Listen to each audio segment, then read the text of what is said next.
today we're gonna make a really simple, just vegetable stir fry and noodle dish, right? And we're gonna set this aside while we get the vegetables ready to go. So it's just about I'm all about making kitchen easy. So the least amount of tools that you can use. If you don't have a fancy, peeler thingy, if you get stuck in some reason and all you got in your kit is a spoon, you happen to find a carrot. This is my old knife.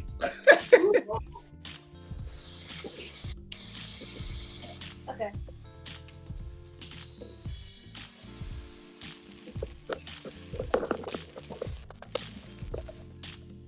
Yours looks great. Yours does too. That looks really good.